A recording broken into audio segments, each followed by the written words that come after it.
Yes, convener. I haven't got any substitutions today, but apologies from councillors Fannin, McNally and McVeigh. Okay. Do we have any declarations of interest from MD? Speak now or forever hold your peace. Take it as a no. Right. Item number 2 is the CARES Act, specifically to support carers of terminally ill persons, and I believe Diane is going to give the talk through this. Diane. She's here. I know she's here. Are you there, Diane? Thank you. All right. The report set out before you reflects the new duties to support carers of terminally ill people. The new provisions are reflected in 2.4 of the report, and it specifically sets out clear timescales. Firstly, to offer an adult support plan or young carer statement within 2 days. A substantive conversation should happen within 5 days, and then the local authority is required to prepare all adult carer support plans and young carer statements within 10 days. In preparation of this, we have undertaken carer awareness training to staff, and also information and raising awareness sessions for wider community groups. The committee are asked to note the content of this report. Thank you. Thanks, Diane. I don't see anything in the chat bar. Does anyone have any questions for Diane? If not, can we note the report? So noted. Yeah. Oh, sorry. When you go. Sorry for this, convener, showing my rustiness with this IT. With your permission, there's a couple of areas I would seek further clarification on. Because as I outlined there, this is probably the most sensitive of sensitive issues the department deals with. Terminally ill persons and how we support them. A report later on highlights the problems that arise, and it's candid about this when it comes to handover between individuals in the social work department and duplication. And that is the least type of problem that we need when we're dealing with this particular type of group of persons and those associated with them. But can I ask clarification on the bottom of page 6, which is headed up a section to ensure readiness for implementation? I wouldn't say what I'm going to read out here is a contradiction, but it does need clarified. Bearing in mind that the report highlights that these individuals can be referred by various professionals. When getting referred by various professionals, there is a likelihood of duplication and handover. So, bottom of page 6 says, all social work staff have been offered carer-aware training. But then when you go to the top of the next page, the first bullet point then says, a briefing paper has been prepared for circulation among relevant staff. Now, it's not a pedantic point about all staff and relevant staff, because the report that's coming up, item 4, admits we've got problems with duplication and handover between and within departments. So because of the urgency of this particular item, is it not the case that we should ensure that everybody under the umbrella of social work and adult health and social care has that training, not selective groups? Convener, with your permission, there is an additional point in technology, but I've developed that question enough. If you want, I'd be prepared to wait and hear the answer to that point first. Okay, Tommy. Diane, could you address Tommy's question?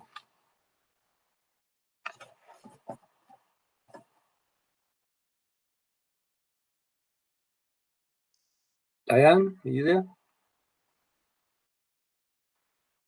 We've either lost her, Tommy, or you've sent her home. No, Diane's just texted me to say she just lost signal. Oh, right. She'll join back as soon as she can. I mean, I'm happy to pick up the question, and I absolutely understand where Councillor Morgan's coming from on this one. Clearly, the issue of carer support is across the entirety of health and social care. All that was meaning in terms of relevant was really targeting it in at the groups of staff that will be most likely to be working with end of life care patients. We do carer work across all cohorts of staff, and awareness raising, and that includes going way beyond the areas in our responsibility as well in terms of acute services, etc. Within NHS Lanarkshire. The relevant staff bit was just really to try best to target and focus in for this specific element on the groups of staff that work most intensively with end-of-life patients. So that was all it was referring to. I appreciate that, convener, and I appreciate that Ross recognises the issue I'm talking about here.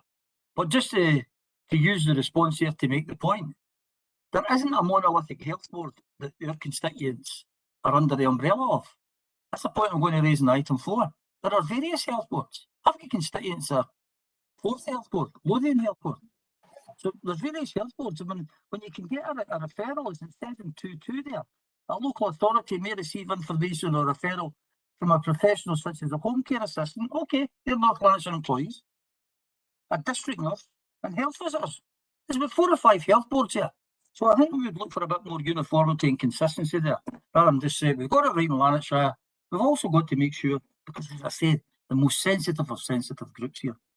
Convener, with your permission, that second point, which is also on a sensitive area of those groups, and it's the reference at page 7 on technology and digital impact. We all know, we're well aware, that the further an individual is from technological access, the more marginalised they are. But the report spells that out and says there's a problem here. But that's the words. Unequal access for information and communication can further exacerbate the situation. So that's tautological in the sense that it tells you there's a problem there. But what the report doesn't do, it doesn't identify the magnitude of the problem. It doesn't identify funding is going to be there for to address that problem. It doesn't identify how we're going to go about addressing that. Because at an end-of-life situation, for an individual in that situation, is most sensitive, but to be further marginalised because of lack of access to IT, that makes the problem, even as it exacerbates the problem even further. Is there a problem with getting IT out there? What's going to be done in that area to try and address that particular issue? And I say that as an individual that knows that computers and IT are not a magic wand, they're not a panacea, but if they're not there, it makes problems worse. So, I mean, again, a very fair point, and I think this goes way beyond just this this area and this report, because this is something we've talked about, in the broader council services as well, around the whole digital NL programme, and the fact that there are residents of North Lanarkshire who don't currently have access or the skills to be able to make access. So what we are trying our best to do is focus on still using that technology, but we need fail safes sitting behind there where people can't access it, that we've got other alternative ways of accessing service to make sure that we don't miss anybody. We've got a few different bits of work, and we will bring this back in more detail through committee, through some of our wider digital reports. But we've got a few different bits of work. So one, for example, is through digital NL work with Vanel, and Vanel are doing a programme. I'm desperately trying best to remember the right name of the programme, but basically they've got a digital exclusion piece that they're developing, and it's a pilot whereby they're taking it in equipment from individuals in the community. So any old phones or unused laptops, etc., they're reconditioned and re-provided. And then on top of that, we then provide the digital support for those individuals. So it means we've got free devices that we can offer out to those who currently don't have the means to be able to access it. But we've also then got a training programme that goes with it, so we can support people to be able to access and make use of that technology. We've got examples of that within health and social care as well. So we take some of the technology-enabled care work we do, things like respiratory patients, where we've got respiratory patients who are able to text the results back in, so they get equipment out to the house. So things like pulse oximeters, so they can read their blood oxygen saturation, and then we provide them with a free mobile phone with SIM card included, so that they can text the results back into the service. And that allows us to do ongoing daily monitoring of the conditions of those individuals, and allows for early action should their figures start to drop off. So we've got means of providing supports for individuals, but it's such a crucial area for us as we move towards more digital technology out there, that we need to be able to provide those supports to those who most need it. You okay with that, Tommy? Can I just clarify? Ross did say he would come back with a report for this. I know that was a generic answer on technology, but it's the terminally ill persons group that we're talking about here and availability of access. If that report is coming back with further detail on that, and certainly targeting or prioritising that group, I would welcome that, convener, and I look forward to it appearing here. Thank you. Very happy. The report I was talking about is much broader and more around technology-enabled care, but very happy to pick up the specifics of that ask as part of that update. Thanks, Ross. Can we now note the report? Okay. Agreed. Okay. Diane's still having problems with her pure signal. The second was the suicide prevention piece, but Lynn is going to give a presentation anyway. Lynn, are you ready to give that presentation? Yes, I am. I'm just going to put it on screen if that's okay. That's great. Thanks very much indeed. Okay. I do apologise for my background. I haven't used WebEx for a while, and I just remembered I had Barbados in the background, so I do apologise. Okay. Okay, we'll just from the beginning. Okay, can you just bear with me? I've got quite a lot to update you on, and if we leave questions to the end, that'd be great, because I can't see you all, and I don't know who's asking what, if that's okay. Okay. Right, so we work under the National Suicide Prevention Action Plan, which is Every Life Matters, which is in the first screen there. Under that, there's 10 actions, and the National Suicide Prevention Leadership Group lead on these 10 actions nationally. The action plan has now been extended to 2022, but there's now going to be a consultation at the end of this year for a new suicide prevention strategy, which I think actually will be better. In terms of local stats, there's been 132 suicides since 2019. 62% of the deaths, unfortunately, were people under the age of 44, mostly males under the age of 44. In terms of nationally, in 2019, there was 833 suicides, and that's actually been reduced as of last year, and there's 805, so that's good news as well. In North Lanarkshire, the suicide rates have more or less stayed the same, which is an average 1 a week. And the males are still 3 times more likely to take their lives than that of females. Since January this year, in 2021, there has been 28 deaths by suicide. 31% are female and 69% are males. All females left a suicide note. Almost all deaths have been in the person's own homes, in or nearby their own homes. 25% of those deaths have been in the most deprived areas, so which means that 75% of them weren't in deprived areas at all. The highest rates at the moment are in the Airdrie-Coatbridge area, so we're kind of concentrating efforts in the Airdrie-Coatbridge area at the moment. We do have a local action plan as well, which reflects the national action plan. And we have a suicide prevention partnership, which is multi-agency, and there's 8, I think it's about not 6 subgroups set underneath that suicide prevention partnership board. One of the first subgroups is called locations of concern. And a location of concern is where there's been more than one incident of suicide in a particular area. And one of our locations of concern is actually Strathclyde Park. And what we'll do is we'll look at the area, we'll try and minimise the risk of somebody taking their life in that particular area. So whether it be signs, whether it be benches, whether it be extra lighting, you know, different things, CCTV in the area, we will decide within that group what's required in that area. This is the signs that are basically up in Strathclyde Park. So if you're in and around Strathclyde Park, you'll see them. This is the breathing space benches, which are currently sitting in Suter House, but will be out into Strathclyde Park in the next few days, and in Centenary Park as well. Okay. We have another fairly unique thing going to happen in the next couple of weeks, and it's called Feel Well NL. Okay. Now this is really, really unique in that it's bot technology. Okay, now if somebody maybe goes to Strathclyde Park and scans that QR code there that's on the screen, they'll get asked certain questions. It's an algorithm, and they'll get asked certain questions, and it'll be about, you know, how are you today? So it's mostly about mental health and well-being rather than suicide. Okay, but the questions will go down to, you know, I'm not feeling so good today, okay? And then we'll start to ask about suicide. And we ask about suicide, then we'll give them options, you know, and if suicide's imminent, we'll ask them to phone 999, okay? And if they phone 999, the police will know exactly where they are in terms of, you know, they'll have a number on this QR code. But it's not a blue light service. We're not going to be rushing down there. It's you know, a person's choice as to whether they want to engage in it or not. It's the same with signs, but it is fairly unique. It's got national interest and will be piloted in the Strathclyde Park in the next few days. We're not publicising it as such because it has to do with suicide, but as I say, it's mostly mental health and wellbeing.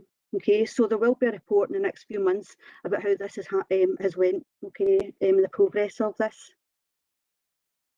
Okay, again, in terms of locations of concern, we're actually looking at locations of concern of problematic youth congregation as well. And the reason why we're doing that is because out of the, you know, the suicides that we've had at least 8 young people, age of 17, young men at the age of 17. So we're asking we're working with our community and development colleagues, the youth outreach team, and we're working with them in terms of training.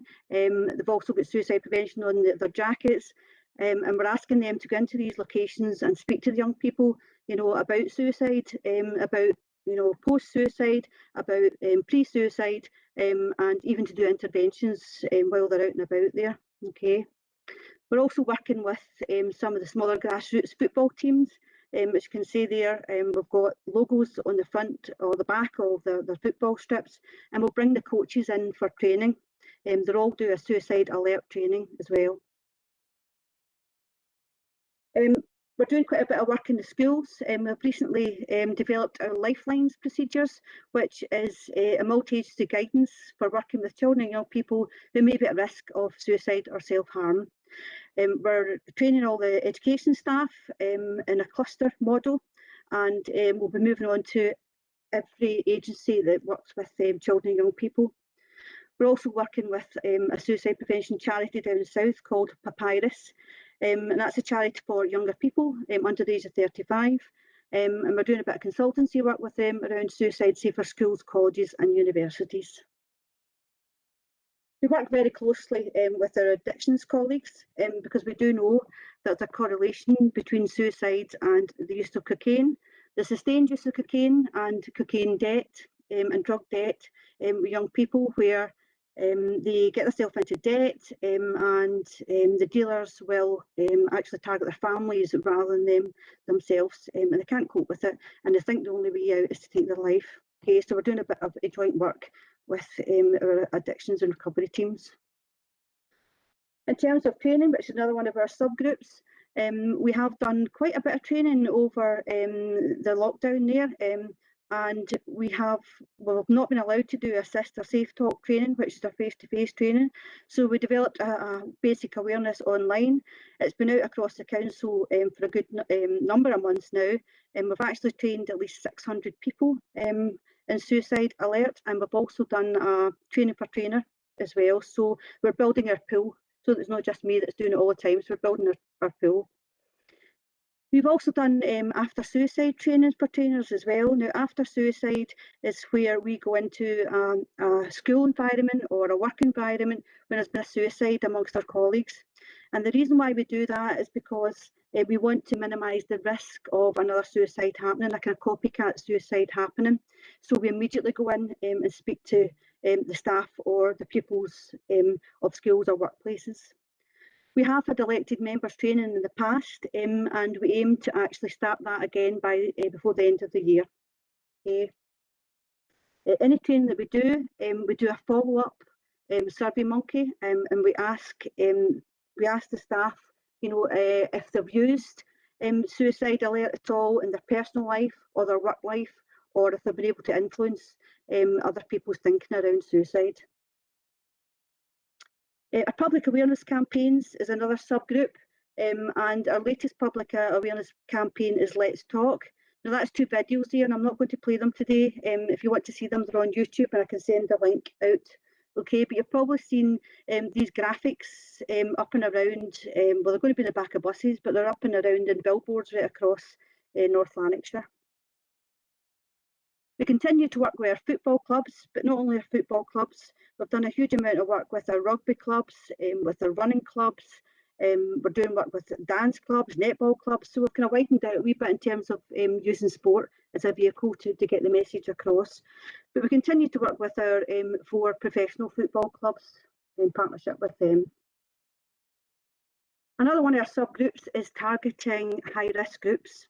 Okay, and what we've done here is we have identified 2 high-risk groups. One is in homelessness and the other one is care experienced young people. And we're in the middle of some action research around that. So that will be interested and we'll be able to feedback on that before the end of the year. Another one of our subgroups is community engagement. Before COVID hit, we had a very large community engagement event where all our smaller volunteer organisations identified in this slide came along, did a presentation, and we asked their opinions on how we should take things forward. And they thought there should be a subgroup to our suicide prevention group. This is chaired by Van El and is fed up into our suicide prevention group. We will be recruiting in the next few months and we're recruiting for a suicide review officer. Okay, now this is action 10 of the suicide prevention action plan, the national action plan. 75% of the suicides that happen are in our communities, so they're nothing to do with NHS. Okay, NHS currently have their own system of review and review people who take their life within NHS. But 75% of them don't take their life, they're in the community. So therefore, we will be recruiting a suicide review officer to take this piece of work forward. And finally, another one of our subgroups is around looking at clustered guidance. Okay, now cluster guidance is where there's 2 or more suicides in a particular area or a particular locality. Now it has happened in North Lanarkshire. We had 5 suicides, one after another in the Wishaw community, and we didn't have any guidance in place as such. So we're putting guidance in place locally, but also they're putting guidance in place nationally. That's a Public Health England guidance, which we're going to be actually drawing on to prepare our guidance.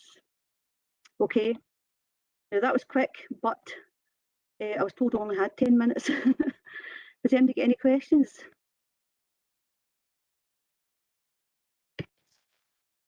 Yes, I've had a question. Mm-hmm. I just want to say thank you for your report. It was absolutely magnificent. It's very detailed when you read it, and I think you're doing a fantastic job. My concern, obviously, as a Coatbridge West councillor, is the Coatbridge reading of the suicide deaths. I'm a wee bit confused why, now how like you're doing your campaign in Strathclyde Park when it's Coatbridge and Airdrie. Are my constituents travelling to Strathclyde Park to let this happen? Was this happening within the community? No, I was only giving you one example of our locations of concern. There's many locations of concern. I wasn't going to go through them all. Okay. One of the locations is Centenary Park, kind of Airdrie Coatbridge area. So we have a few locations of concern, and that includes one of the stations in Coatbridge as well. So there is a few locations of concern. So you'll see signs and different things happening all around that area. Sorry, can I ask a quick other question? It's just regarding Coatbridge. I know myself through the pandemic, especially in my ward, there was a high rate of deaths. And it was very upsetting for a lot of my constituents' families, etc. Now, not all suicide, I must admit, but it was drug-related deaths. And I don't know if it was classed as overdose or suicide. You know, it seems to be that complex borderline when it comes to that. However, your report doesn't entail, what was the cause of these deaths in Airdrie and Coatbridge? Was it drug related? I'm not seeing that coming through in your report. No. And I'm getting a lot of questions asked from Airdrie, especially councillors and myself, wondering, could we get that information through? I think it would help us to have a deeper understanding what exactly is happening with our constituents directly. Me, in my ward, I can honestly say a lot of it was drug related. I don't know if the street volume was going about. So I've seen a lot of accidental overdoses, you know, that were taking that to come down over cocaine. I've seen our young folk obviously committing suicide, you know, after alcohol. I must admit, as a counsellor, it was very distressing, because at home I couldn't go and see my constituents. We could only speak over the phone. I felt as if it was funeral after funeral after funeral, and it was so distressing. I couldn't even imagine what it'd be like for the families. So I welcome your initiative. I would like to come along and help your campaign, especially for the Coatbridge side. I'm sure my councillors would like to be involved in that too, especially the Airdrie councillors as well. You know, I can't wait till it starts. I think it's something that heavily needs addressed, and it's very, very concerning. Okay. Police Scotland give us very, very detailed information about every single suicide. We don't want that in the public domain. People don't need to know that. And of course, there's issues with confidentiality there as well. There's various different reasons why people take their life. And it might be something as simple as for a young person, it might be something as simple as a relationship split up, you know, and they haven't taken drugs and they haven't taken alcohol, but they're absolutely distressed and distraught, and don't think there's anywhere to turn, sort of thing, you know. So there's so many different reasons. I'm sure we could anonymise some of the information and let you know some of the reasons why people are taking their life. But you're right, there's a lot to do with consuming alcohol, there's a lot to do with drugs. If it's a drug overdose, it's put down to a drug overdose, not a suicide, unless it's an absolute definite suicide sort of thing, you know. It's generally put down to a drug overdose. Okay, the national stats said there was 63 suicides last year and undetermined deaths. But no, we know through the police, it's really, really good police information that we get, and we know for a fact that there was only 53 suicides last year, okay, rather than 60. So yeah, I'm sure we could get some information to you. Thank you, I really appreciate that, because I know it's kind of a, I know you can't go into details, obviously, you know, obviously why. I just feel the report was kind of not very in depth, and it gives us a better understanding what's going on in our wards and how we can help assist, you know, with this campaign as well, you know, and help highlight to our constituents, you know, get the information out there on your behalf to our constituents, and especially Coatbridge and Airdrie. I'm just very concerned and it is males, it is under 44, and you just want to ask the question, don't you? Why? And sometimes you'll never know why. Some people don't leave notes, and you know, sometimes you'll never know why. And the report was deliberately vague, because there's a fine line, you know, in terms of this information get out to the public as well. We have to be careful. Okay, thank you. Okay, Thank Carly. you very much. Bob Burgess. Bob, you got a question? Yes, thanks, Chair. Lynn, big supporter, as you know, and you're doing a grand job. Travelling groups, Lynn, I mean, I've got it and good information that we've got them travelling all the way down from Shotts right down to the bottom end of Wishaw. So there's 2 or 3 areas that it's not just drugs, but it's drink. So there's big gatherings, ending up to 50 mixed boys and girls. So at the end of the day, we have got movement in that, just in case you didn't know, but you probably will. I do know. And can I ask you, you know, what are your efforts in Airdrie? Can you divulge that to us? And secondly, just to come in on that, in Oxland, the availability of that on the case of drug overdoses and possible suicides by drugs. Can you give us a wee rundown on that? I can't go into the specifics in Airdrie in terms of, you know, the amount of people that have taken their life through drug overdose or anything like that.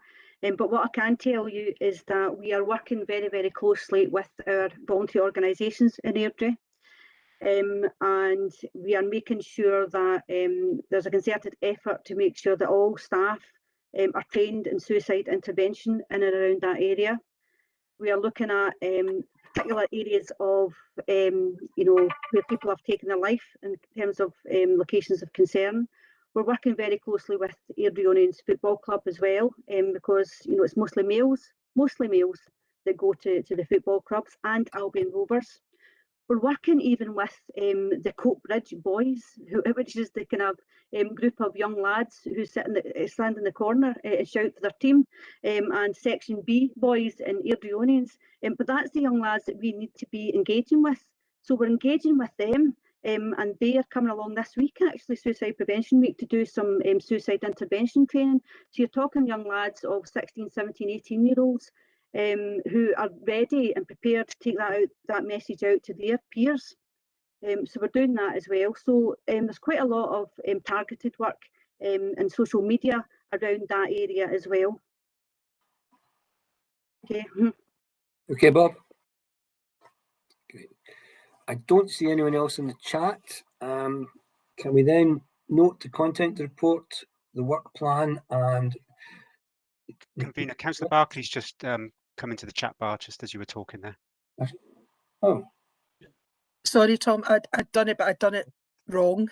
Sorry. right. You would think Oh, by now I'd have the IT sewn up, but I thought you in particular, yes, I absolutely. know. I think I'm going back the way. Sorry about On that. you go. No, it's just now that is understanding how much of a fine line that we're going down between promoting information to avoid suicide and promoting it to put the idea into people's heads. It's it's trying to get that fine line, and I honestly don't know where it is, because it's so difficult. And I can understand where the targeting is. Is there something going on with, to ensure, because what you is to try and have the promotion at a younger age, to say it's okay not to be okay. Yep. And that that you to try and not waiting until it gets to an age where we know where the main problems start, and it's about try to get young folk talking. If you know where know where I'm coming from there. Yeah.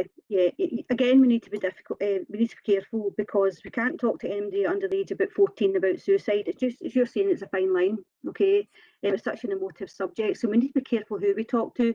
We do talk to senior pupils, and we do awareness raising with senior pupils, and we'll talk to younger pupils just about feeling good. Are you good?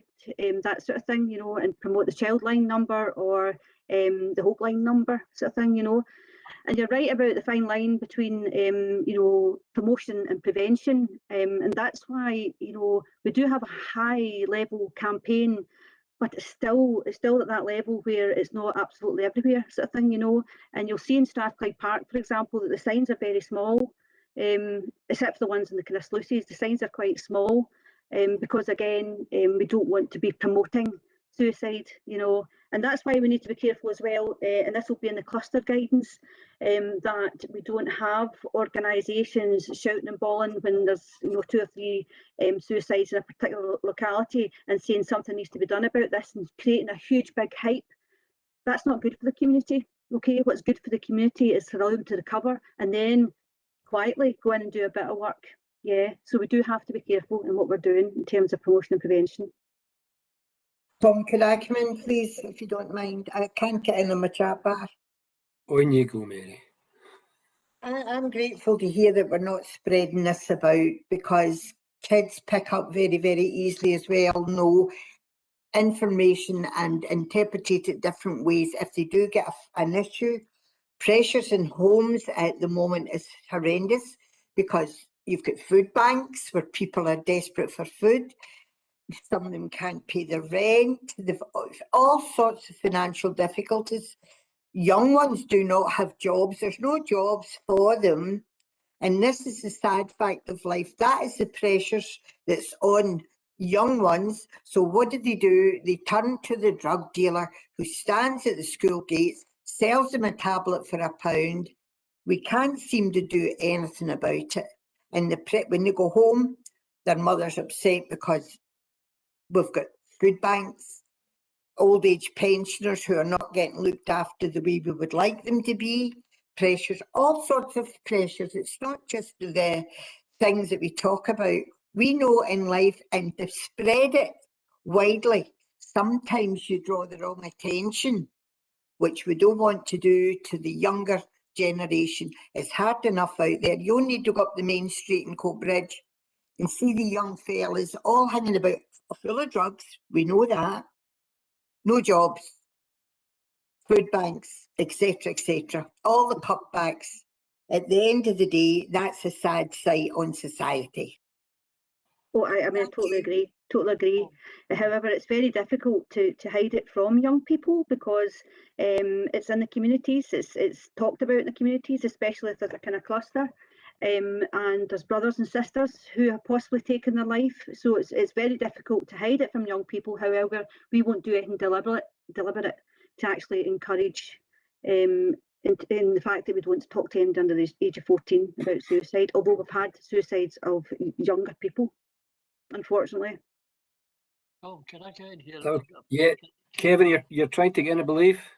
Yes, we try to get in, but it's a problem here. I can't get the camera, but anyway, my question is, do we give support to the suicide family or the suicide partner or whoever is involved in a suicide?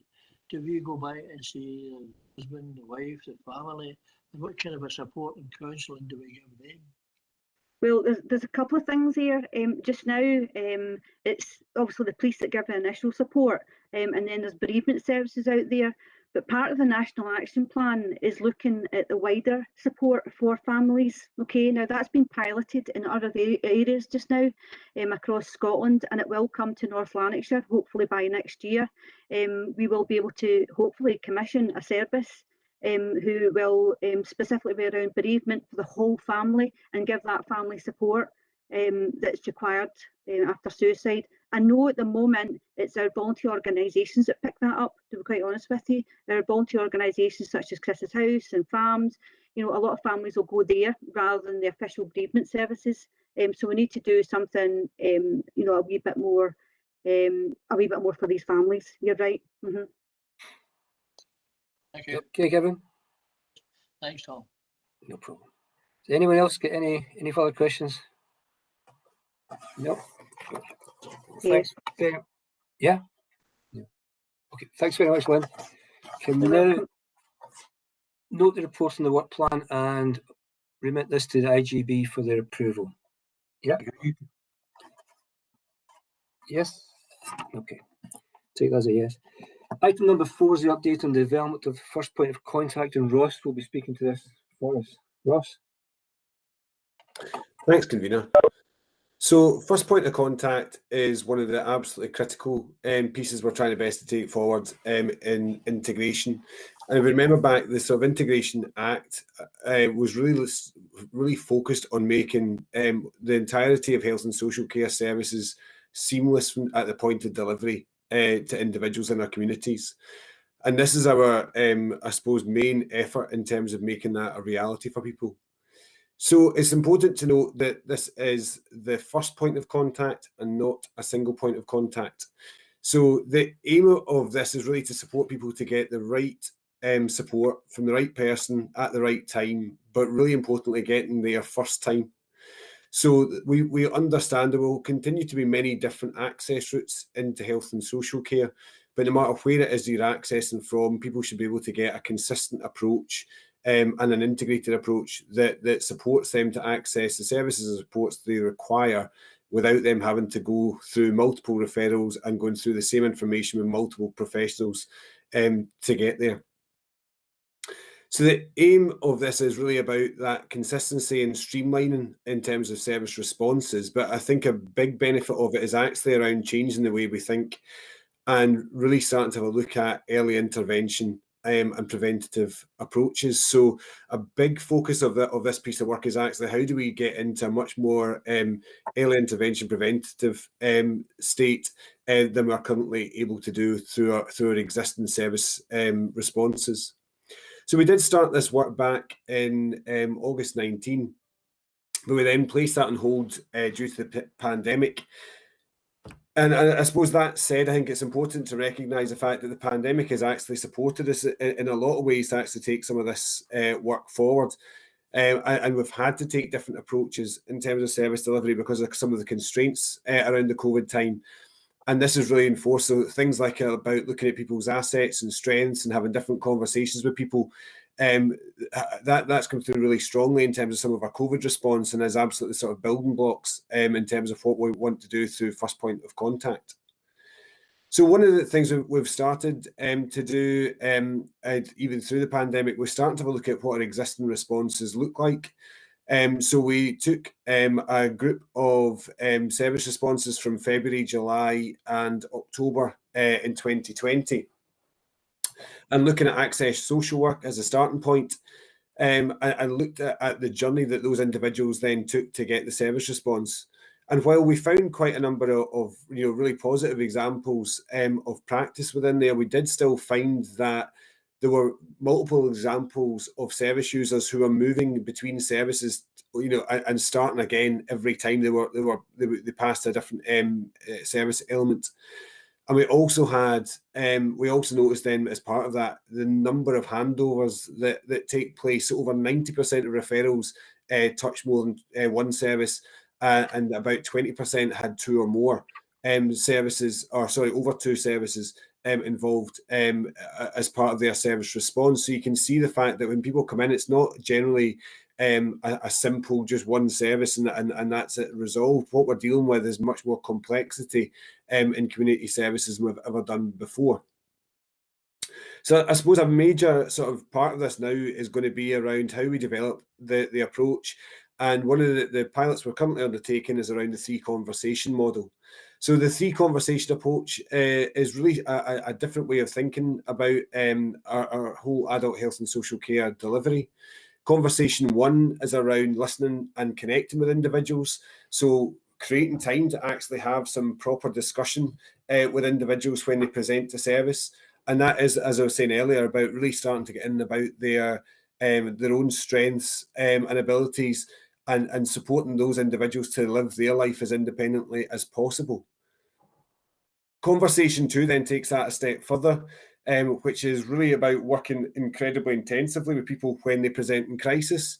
So really understand what's causing it and really try and pull together an emergency plan that will support the individual to work their way through that crisis. And then conversation three, when required, is then some of the sort of longer term support that people may require to be able to build a high quality of life going forward beyond that. So we've contracted Partners for Change for a 6-month period, and they commenced last month. And we have started off an innovation site in Motherwell locality around this. So the aim being here that we create project teams. We're identifying volunteers and staff groups from the localities to start this one off. And we're setting out our own sort of local visions, values, principles as part of that test site. So that will work for the next 13 weeks. We've got really quite intensive reporting as part of that programme, with daily and weekly monitoring of progress against it. But the sort of endpoint in other areas across the UK that have gone down this approach have really been able to transform the way they provide services. So examples of basically having no longer waiting lists for service areas. This is about immediate response for people. And by changing that mindset and getting really intensive immediate response for people, we can actually reduce the amount of longer term service needs required. So that's a sort of approach, and it'll be really interesting to get feedback from the first innovation site to see exactly how that's working in a North Lanarkshire context, so we can then start to have a look at a rollout pattern beyond that across the rest of the service area. It's important to note as well, we're doing the three conversation, but also looking at parts of the hospital system as well, so from Motherwell, so particularly in the Wishaw site in terms of hospital service, as well as just the locality staff. But it'll be interesting to see the reports. We'll obviously bring those back and provide you an update at the end of that 13-week period, and we'll bring an update report through the committee so you can see for yourselves the impact we've been able to have. But we certainly know from other areas like Edinburgh and others who have gone down this route and started to roll out, it can have a really significant impact in terms of the quality of service response and particularly around the urgency of being able to meet people's needs much more quickly and get into those more preventative conversations at a much earlier stage than we're currently able to do. So happy to take any questions on that, but we will bring a full update report on the innovation site as soon as that is complete back through committee, so you can see the progress as we develop and roll out the model. Thanks very much, Ross. Claire's come in, but I'm appreciating that Tommy might have a question. Claire, if you don't mind, Tommy going first. I think he pointed out in item 2 they would have item 4 as a question. Tommy? Does he? I certainly do have questions, but certainly with Claire in mind, I think the old cliche of great minds think alike. So if you don't mind, I'll give way to Claire, because she's possibly going to ask the question I'm going to ask anyway, if that doesn't sound too conceited. No, it does not, Tommy, no, Claire? Maybe not this time, but between us we'll cover a lot of ground. I've got a couple of questions. The first one is, how will this work digitally? If to make that sure that there's kind of the joined up because at the moment there's a lot of organisations and parts of are not really talking to each other digitally. It's to see how that will go. And I'll go because the other question is totally different. Yes, I mean, again, this is an area that is currently clearly a big development for us. So we've got a whole range of both local and national work that is looking about how we can try our best to create single national records, etc., that will support us on the journey towards this one. We're also currently doing work around a new Swiss replacement as well. So the case record system within social work we are looking to update. And we've already got some degree of connectivity in place as well. So we've got the e-care system that allows us to connect between and share messaging, etc., between the social work and NHS systems as well. So we do have some degree of connectivity just now. It's clearly far from ideal and perfect as it currently stands. But it's not something that's going to stop us. I mean, I think one of the key parts here is, and again, going back, it's not a single point of contact.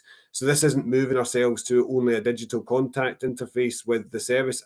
We will still have walk-in access across our locality bases. We will still have telephone access across each of our localities, and it will still be a locality-based access. So we're not moving to a pan-North Lanarkshire access system or anything like that for the whole service. So it's about making sure that no matter how it is you come into that system, that you get the same response. And that's the key bit to this, rather than trying our best to go down the route of only of a one size fits all for everybody. It just makes sure that we provide everybody with the same consistent response no matter where they come in. So I think it's absolutely a fair point in terms of, to make our service delivery as seamless as possible. We need the systems and processes there to support us. And I suppose just on that point as well, we've recently refreshed the Lanarkshire Data Sharing Partnership Board as well, which I've picked up the chair of for my sins. But again, a big part of that is then starting to have a look at information sharing agreements, etc., to make sure that those are all in place to support that information sharing between service areas, to make that to make it a reality. Because ultimately, if we can't share information between service areas for individuals, obviously with their consent, then it's very, very difficult for us not to do that whole start again every time somebody's referred on to a different part of the system. Thanks for that, Ross. Now my second part, I'm kind of filling you in at the deep end, and you can blame Morag for this one. I had met with Morag and Diane just after the last committee meeting, but it was about concerns, and it comes about contact, and it's looking at the local approach. And I'm going to be a bit trip-timey here and be specific to Cumbernauld. Now, when I spoke to Morag, she said it would be under this part of the report, so that's why I'm bringing it up here. It was concerns about centralisation and about the type of contact that there would be depending on where the social work would be cited in different areas. Now, the concern in the Cumbernauld area was the closure of Brown Way and the discussion over where the social work would be within the Cumbernauld area, and there was discussions about it being in hubs round about Cumbernauld Academy, and there was a whole discussion about that not being appropriate for certain types of contact because it would be beside school. Now, ultimately then I was advised that there had been an agreement then that Bronway would stay open until an appropriate location within the Cumbernauld area would be there for contact.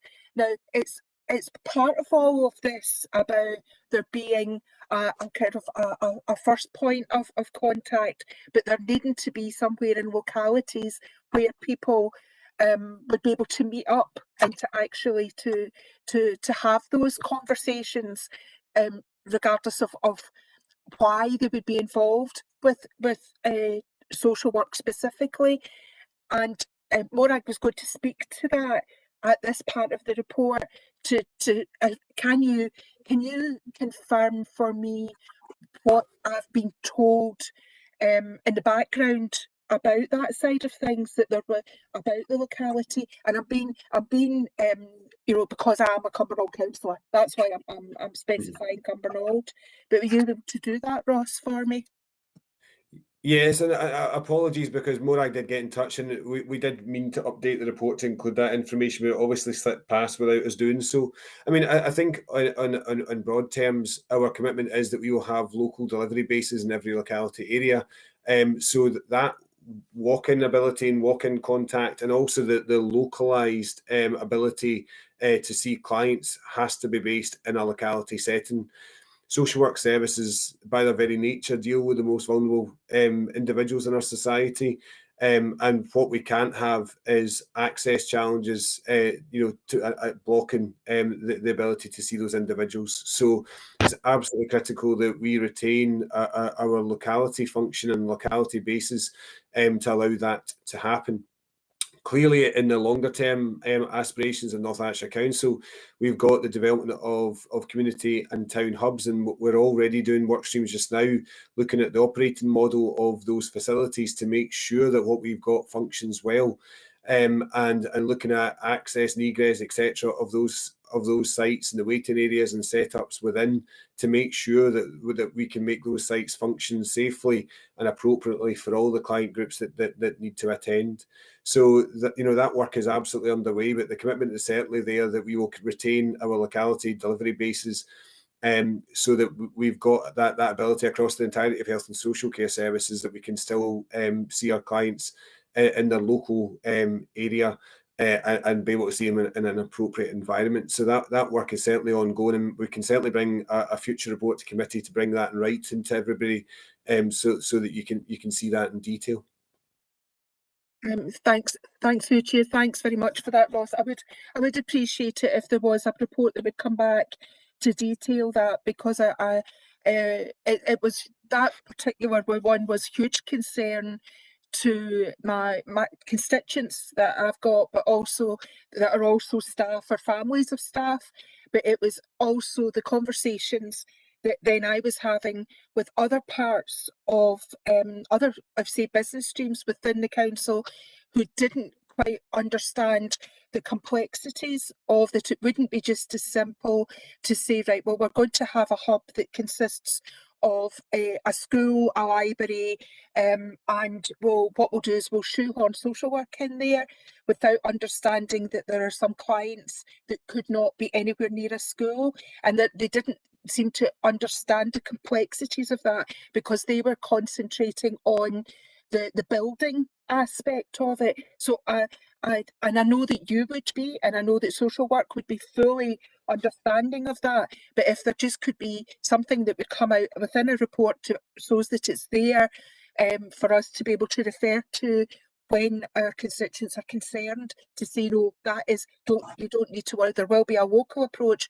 there will be social work, will be on the ground in each locality, and it will be dealt with appropriately. Thanks for that, Ross. Thank you, Tom. Thanks, Claire. Tommy? Thanks, convener. I think Claire should get worried, because when I ask these questions, they're definitely going to think, Claire, that we've been colluding here, because it's a development and a progression in the two areas that you highlighted there. Having read the report in detail, can I first of all commend the department It's one of the few, no other department shall be named, it's one of the few departments that's prepared to be candid enough to bring up a report that shows warts and all and says there are problems in these areas and we intend to address them. And it's not actually even trying to wriggle off the hook and say, we were going to implement this in August 2019, but COVID came along. You know, that's an issue that's been done by many departments. This one doesn't. But there are a couple of areas I would ask for a wee bit further information on, Chair, with your permission. And the report was interesting in the sense that it gave you the staff feedback in this. The report highlights the demoralising effect, not just in the individual when they go to the social work department, of multiple handovers, multiple phone calls, getting passed, literally passed from pillar to post. There's also duplication there, having to continually repeat. And you know that from your own experience if you've ever had to deal with officialdom. And that has to be addressed. Now, Councillor Bartley there referred to IT. And I would have thought that with the proliferation, the spread, the promotion of IT throughout North Lanarkshire and digital NL, in fact, in one of the pages, it specifically says, digital NL are currently supporting the service. It says that on section 215. And it says that it proposes to expand that support. I would like to see in there a bit of detailed information. If these problems are continuing to exist with massive investments of IT in all departments, how much are we getting? Who is fighting that corner on behalf of the department? How much is coming across from digital NL? Because we're a priority. I'm not saying other departments aren't. All departments have the priorities. But in the case of that, when we can reduce the multiple visits, the duplication, the passing of people from pillar to post, that's not just got a financial saving. That's got, as the report confirms, it's got a positive impact on staff morale. So is more finance needed and related to IT? And is it coming this way? That's the first part. There is an ancillary part that had echoes of what Councillor Bartley asked. With your permission, Chair, I'll leave that till, if you want, I can take that first point of clarification on the specifics of how much are we getting and is there more on the way to get this IT rolled out? I mean, absolutely. We're full members of the Digital NL board, and and full players in terms of the development of that plan. We've got really significant developments too, particular in terms of the replacement of the Swiss system, which is absolutely critical to the service delivery. We had our exec group this morning talking through that, and we're very, very close to going out now to procurement. That will take place basically by the end of the month.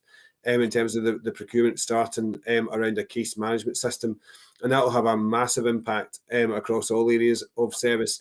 The second being the rollout of dynamic scheduling across a home support service, but that will also have the potential of going way beyond just home support to any domiciliary service in the partnership.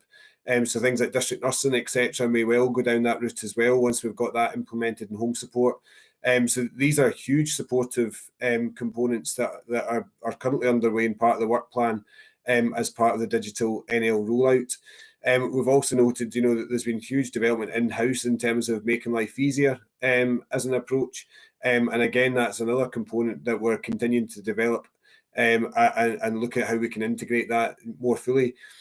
There are also a range of national developments ongoing. So obviously we've got the rollout of Office 365 across the council, and NHS Scotland have also gone down the route of the rollout of Microsoft Office 365. COSLA are leading a federation work programme around that between the councils and NHS Scotland.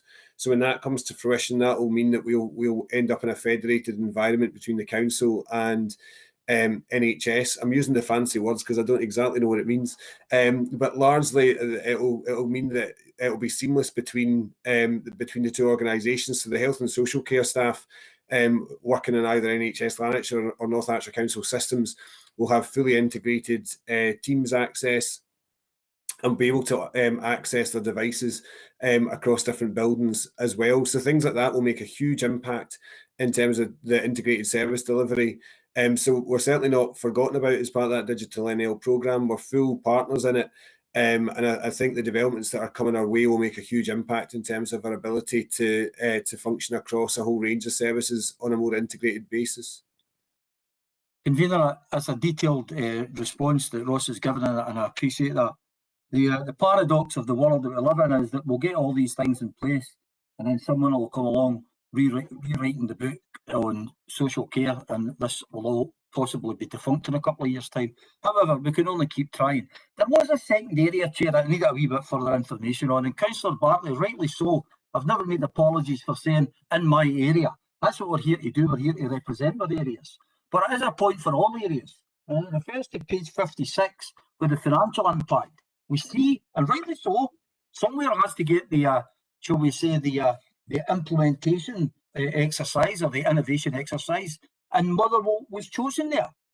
And that will be interesting to see the feedback from that after the 13-week exercise. But I mentioned earlier, and I think we all agree, no two areas are the same. Councillor Bartley laid out there the uniqueness and the characteristics of the Northern Corridor. I've got differences in Airdrie. Councillor Stephen mentioned Coatbridge and Airdrie earlier is different from Motherwell. So we can't actually say, well, we've done a pilot in Motherwell, and notice it's £40,000. Good money if it's going to have the benefits, financial, as well as morale boosting, and so on and so forth. But would you not agree that with all these different characteristics in the geographical locations, I think 7 location offices, is it the intention to have what I would classify a bit like education, a comprehensive, consistent implementation, a rollout of that project that's going on in Motherwell? I mean, 7 times 40,000, 280,000, but getting this right, the benefits would be remarkable. And I would hope that the response to that is, yep, we're going to see what goes on in Motherwell. We're going to look at the nooks and crannies of that, and then we're going to roll it out through the rest of the offices. I hope that is the response, Chair, but I'll wait and listen with concern to Ross's response. So I suppose on that one, we have got a methodology that we've developed in-house that we are pretty wedded to now, to be honest. And that is one where, if you take the integrated rehab teams as an example, we kicked off, it was Motherwell locality we kicked that off in, and that's why we've gone with Motherwell for this one, because they were the furthest down that journey. But we kicked off in Motherwell locality, and then we gradually rolled it locality by locality, with the aim being that it was a sort of iterative process. So Motherwell gave us a great bit of learning in terms of getting that first step in place and moving that forward. It didn't mean that the end model that everybody worked on was a Motherwell model. So what we did then was we rolled it locality by locality and kept bringing the groups together. So the aim being that at the end point, we end up with a consistent model across all 6 localities. But actually, it wasn't, while Motherwell kicked us off and did the sort of early learning and early running on it, as every other locality went through that process, we learned from each other. And the aim being that we kept bringing back to the main Pan North Lanarkshire group, the learning from each of those 6 localities going forward until we eventually got to the stage where we had a consistent approach across all 6. It's quite a user-intensive way of doing it. It is one thing, but it is based on the frontline staff taking the lead in it. So it's not me and my senior team coming up with a model and telling staff that's how it's going to be. It's about us going out with the principles and allowing the staff themselves to tell us on the ground what makes sense and to start to build it up from that bottom-up approach. I think it's worked pretty well so far. I mean, I think the proof's in the pudding in terms of the success of the rollout of the integrated rehab teams. We've done it as well around locality response is another one, where we used the exact same methodology in that one. We kicked off in Airdrie as the first locality that kicked that one off. But we went through the same process, locality by locality, and then bringing together a Pan North Lanarkshire group to pull that learning together. So that's the approach that we've really kicked off and built on, and that's the approach we're proposing we'll take on this one as well. So no locality will be left just with an imposed model on them. They'll all get the opportunity to bring their own frontline teams together to start to build it forward, learning from each other, with the end point being that we get something that's consistent across the whole county. Thanks, Convener. That response is comforting, it's satisfying, And if it says there's examples there that it's worked else in the past, it's really comforting to know that Edinburgh was the centre of the 17th century Enlightenment. It's great to know that Motherwell, the 21st century Enlightenment, is now based around the town of Motherwell. Very well done. Thank you. Thanks for that, Tommy. Any other questions for Ross? I don't see anything in the chat bar, so can we note the Could I come in a wee minute, if you don't mind? You're waving, Mary. All right, sorry.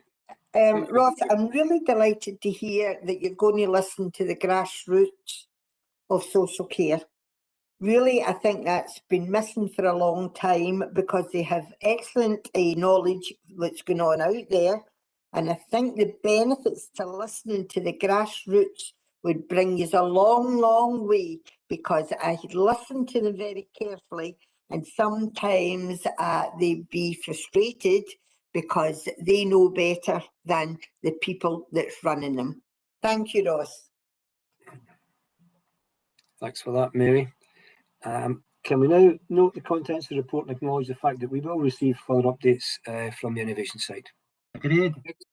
Great, thank you. We move on to the financial now, and Thomas is going to give us the Revenue and Capital Budget Monitoring Report for period 4. Thomas. Thanks, Convener. This is the Services Financial Monitoring Report as at 23rd of July, which is accounting period 4. Starting with the revenue position and continuing from the previous financial year, the service is performing in the midst of significant COVID pressures and associated operational demands. As highlighted in Appendix 5, our current estimate of in-year COVID revenue costs is £10.9 million, which includes additional partner payments, additional home support and PPE. At this stage, we're also assuming the Scottish Government will adopt a similar funding approach to last year in underwriting our core COVID costs. Updates to the service's anticipated COVID costs and confirmed funding will of course be included in future reports. Across the rest of the service, there is a projected underspend of £458,000, which primarily reflects lower than anticipated home care elements of SDS and current vacancies. Appendix 3 highlights the service has earmarked resources of £16.7 million to help manage the future impact of COVID demands and updated delivery models. Linked to this mapping of demand and the use of this resource, paragraph 2.8 highlights the closure of Muir Park has been delayed by a year and is now scheduled to take place during 2023. Turning to capital expenditure, the service budget of £2.84 million includes a carry forward of £640,000 from the previous financial year.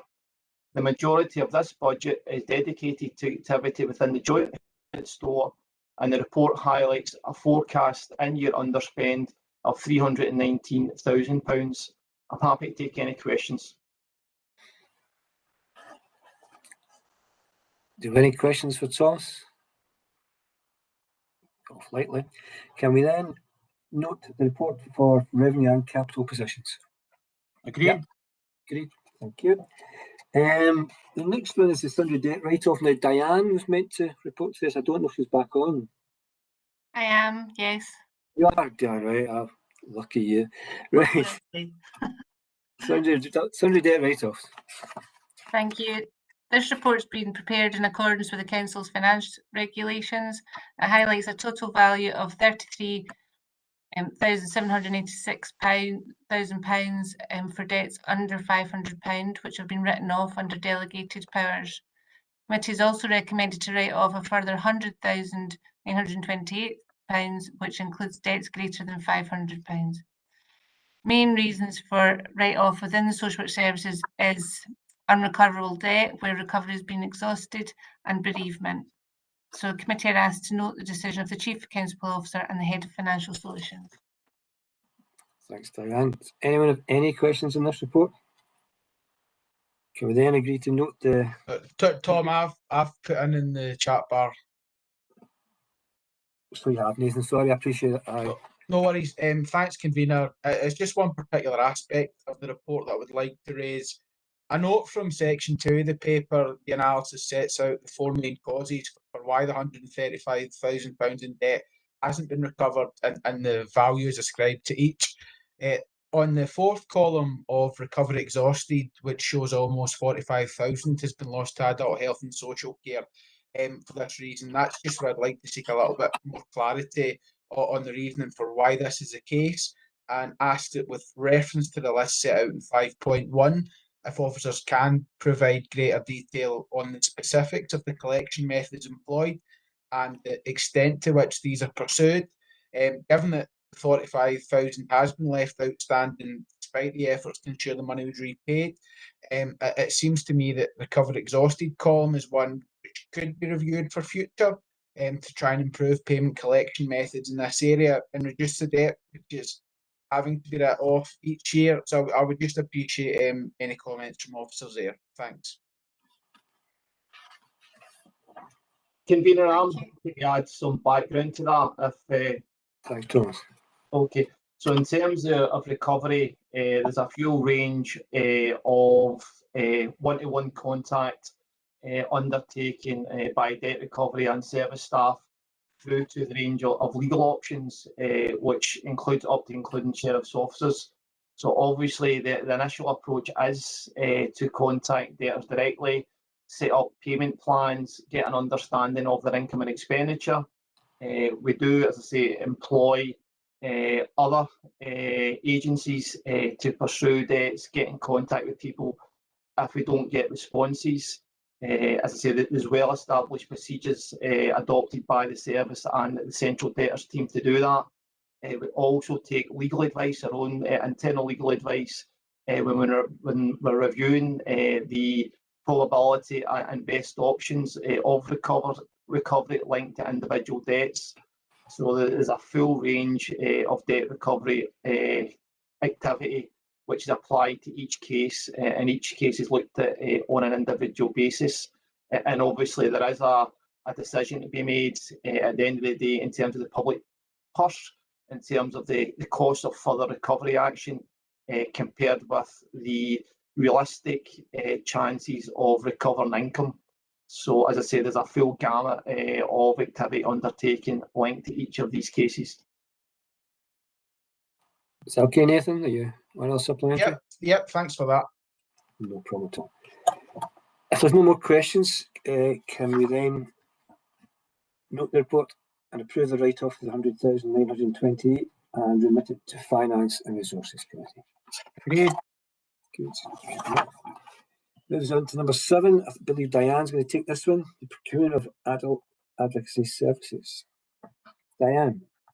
Thank you. This report outlines the procurement process for adult advocacy services. Advocacy for adults in North Lanarkshire is essential to ensure their voices are heard and their rights and interests protected. The value of the contracts are outlined in the report, totalling 458,000 per annum for a period between November 2021 and the 31st July 2024. The Council will consider whether it's appropriate to align the range of providers into a single service at this point. The committee are asked to agree to the appointment of the contractors that made a successful tender application. Thanks, Diane. Anyone have any questions for Diane on this one? Claire. It's more just of a comment. I think it's glad to see again the advocacy being coming through for the council. I've had a number of constituents who have benefited highly through having advocates in place in situations where if the advocate hadn't been there, the outcome wouldn't be as good. So I'm glad to see that this is going forward and keeping advocacy high as part of the tools that social work and adult health and social care have in order to help people through, which can be very either one-off very difficult times in their life or can be an ongoing thing depending on the circumstances. So a good report, and thank you for that. Thanks, Claire. Colin.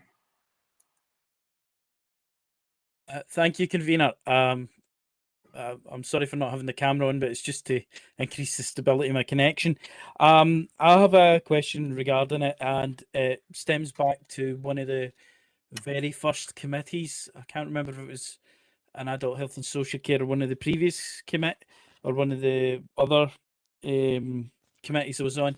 and it was to do with a similar service. I'm not sure if it was adult advocacy, but it was something similar where in the first, I believe it was 6 months, we got after of 2017, we had to approve an emergency measure for one of these styles of services because the actual company that we had contracted with had dropped out. So whenever I see one of these things, I have to ask the question: how stable is the contract? How stable is the people we're contracting? Because the last thing we want is a repeat of that. Because from what I can recall of that incident, it was not a pleasant thing for those using the service. And as you can understand, we want to keep a continuity service if at all possible. Well, I pick that one up. I think that these are two long-standing partners in North Lanarkshire. We've got very strong working relationships with both.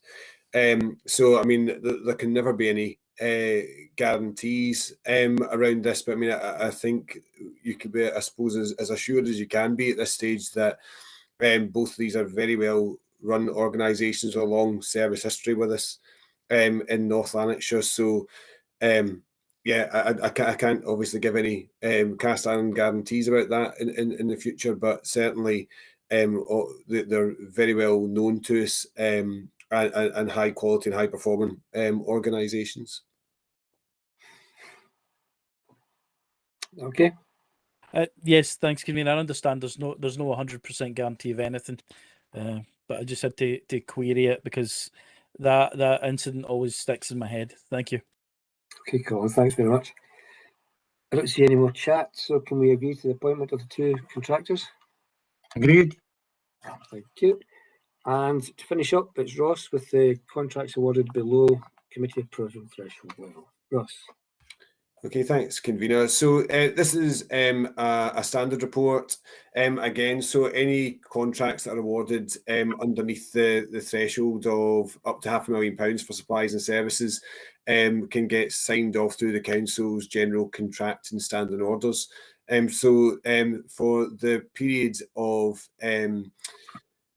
April to June, we have got one that meets that criteria, which was the distress brief intervention tender, which was for the value of £211,000, which was a contract extension with Lifelink. So this is part of our distress brief intervention programme that we've been piloting in North Lanarkshire with Scottish Government for quite a number of years now, and is going really well. So this is one of the providers for the sort of stage 2 intervention. They provide 14-day follow-up of counselling, support and signposting, etc. Within the North Lanarkshire area as part of the DBI programme. So just bringing that for committee's attention. Thanks, Ross. Any questions for Ross on that one? Can we then note the contents of the report, please? Agreed. Thank you. And thank everyone for coming. Thanks for Ross and the team and everyone else. Thank you, Chair. See you later.